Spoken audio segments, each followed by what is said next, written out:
Hi guys, it's Professor Fernandez. So I am going to talk to you now about subject versus topic. And it's one of those things that you kind of have to understand a little bit to know kind of what you're going to say in your essay.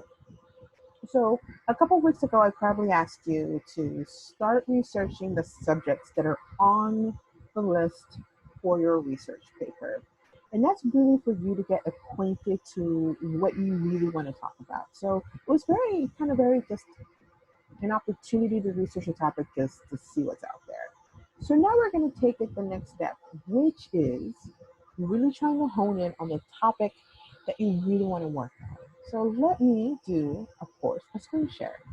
I'm going to share the screen here and I'm going to share it here.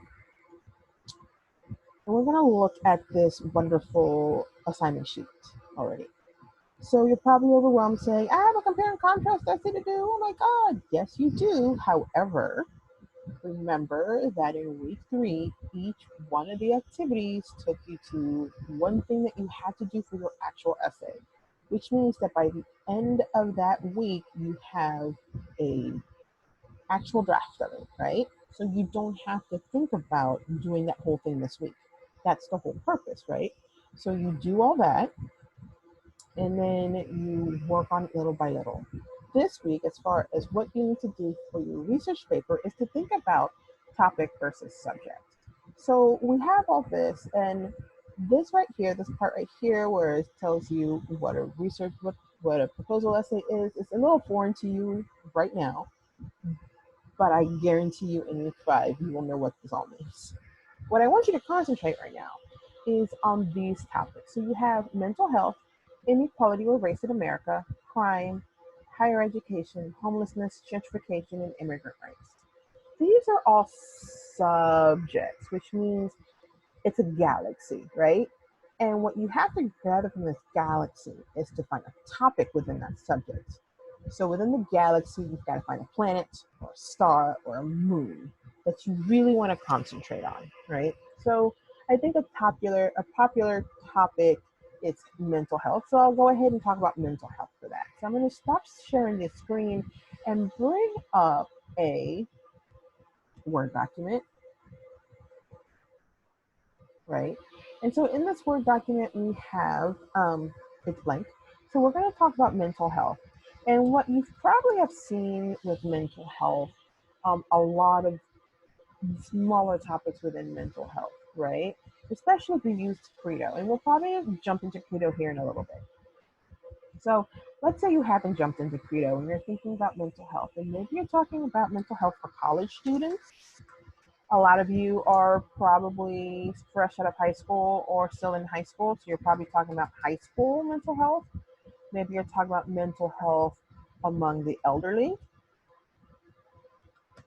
Maybe you're talking about mental health in the public, but maybe it's a specific thing about public awareness, right? And a little thing about awareness, I'm telling you right now, if the solution to your proposal is to increase public awareness, it's automatically going to fail. Everything is about awareness. What specifically do we need to do? So we'll talk about that in week 5. All right. So public awareness about the issues is maybe what you want to talk about, right? Not as a solution, but really the specific thing. And so maybe you even want to get more specific than this. Maybe college students is a bit even broad because college students can include anybody who's dual enrolled, which could be from age 15 to people who are returning to college, which could be infinite. I've had students who are 80 years old before. So it could be from 15 to 80. That's a huge deal. So maybe you want to talk about mental health for a certain demographic. So women, men, maybe those returning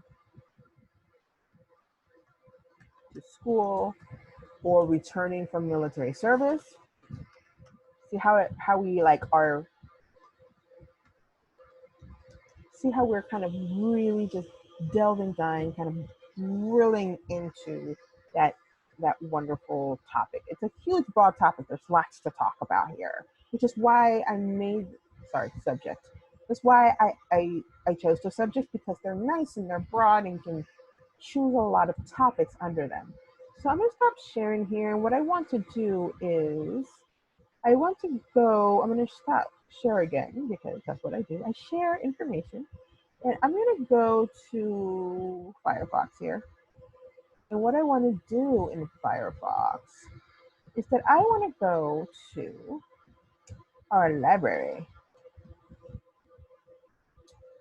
And hopefully you'll see that. I'm assuming you are. Let me stop sharing to make sure that you see that. All right, no start. Okay. So I'm going to go to the library here, and I just remembered that the original how to get to the library video was from the old website, but hopefully you guys were able to get the basics are still there. So you'll go to the libraries. I like to go ahead and go all the way down, scroll all the way down to Kingwood because I love Kingwood. All right, so we have all this wonderful stuff. What I like to do is to go to the research databases right here. And then we have all this wonderful stuff. We'll go into literature because we're in English class, but there's a lot of other databases you can use. And I think we've already seen that video on which databases to use. If not, let me know and I can let you know. I am going to go into Credo Reference right here, which is a really good one. And of course, to log in, you can log in with your uh, ID or by signing in like you would sign into D2L. So I like Credo Reference because it's really a good tool to help you start dwindling down on the big subjects and to go down into a possible topic. So let's go into mental health. Let's go ahead and put that in there. And I'm gonna hit mental health. So another thing I like about Credo is that you can use it to try to find other words that will help you expand your search, especially in the other databases. So I'm going to go here to this wonderful thing, if it lets me do it. In this, I don't know if you can see that. It's kind of small usually. Am I doing this right? Let me see. Good. I am doing it right. Okay. All right. It is tiny. It's so tiny.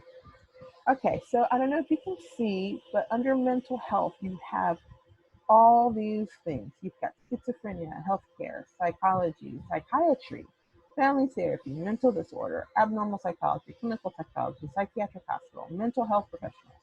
So you have all these wonderful topics here for things. And so what you really want to do is kind of look at or kind of click on things and see how things work. So let's click on schizophrenia, and we have all these other topics under schizophrenia, which is now a subject. So you see how that works? Like you can click on different things. So under suicide, under schizophrenia, we have suicide, and that's a huge topic for people. And so under suicide, we have suicide methods, mental disorder, depression, depressive disorder, bipolar disorder. So you have all this stuff. And so maybe you want to talk about suicide among college students, which goes under mental health, right? Maybe you want to talk about depression in women who are college students. See how I drill down that subject into a topic and I drill it down even more because you want to get specific. So let me stop sharing here. So that's the whole point of doing this exercise or actually looking at this video because there's not an exercise attached to it. It's at least not that towards the recording of this video. I may think of something later on in the future semesters, and if I have, haha, and if I haven't, great. So really, that's just what you need to do. You need to think about which one of these subjects you want to focus on now, and then after you focus on that subject, think about little topics. And what you want to do is maybe you want to like not quite research, but maybe brainstorm a couple of things under that topic, right? So maybe your big thing is football, right? And so you want to say, okay, under football, I can talk about the players. I can talk about every position on the field. I can talk about I can talk about controversies with football. I can talk about the owners. I can talk about the stadium. So all of those are smaller things, right? Because what I don't want you to do, what I don't want to happen, is that you pick mental illness and like you're going to write about mental illness and you're going to try to solve the problem with mental illness. But because it's a subject and not a topic, and you haven't picked a topic under mental illness, you're going to be there, you're going to stare at that screen, and you're going to cry or you're going to be frustrated. And then you're going to send me an email. And then the first thing I'm going to say is, well, it's great you want to talk about mental illness. What's your topic? And then you're going to say, that's my topic. And then we say, no, boo boo, that's your subject. Remember the video that I did? So that's what I'm trying to avoid you guys doing. So definitely take a look at that. My office hours are up. How to link with me for office hours are up. We can do a video conference. We could do a couple of emails, but I am going to warn you about emails. I don't want to do too many emails because I'd rather do it in a video conference. Kind of talk back and forth about what you're kind of thinking about. And then once you think about kind of their topic, you should start researching. And I personally use the databases, and I put some videos in on how to use the databases and which databases would be really cool to use for this project. You can always go to the librarians, and you can go to the library and talk to a librarian and say, hey, I need to research about college women and suicide. How do I do that? And so they can talk to you about that, whatever that is. And use your resources, right? Don't think you're doing this by yourself. You're not doing this on your own. You're doing this with everyone. You're doing this with us being me, the librarian. If you're an 0119, your 0119 professor, we're all on your side, right? And so it's better if you talk about it now and talk through it now rather than in week 5 you look at the calendar and you're like, oh, I gotta do this paper and I'm not quite sure what to do, and I should have been doing this from like week 2 and I just didn't. Okay, I'm done. Let me know if you need any help. If you need anything, I'm here. Email works great. You know what works better than email? A video conference during office hours. You should probably use that. Bye.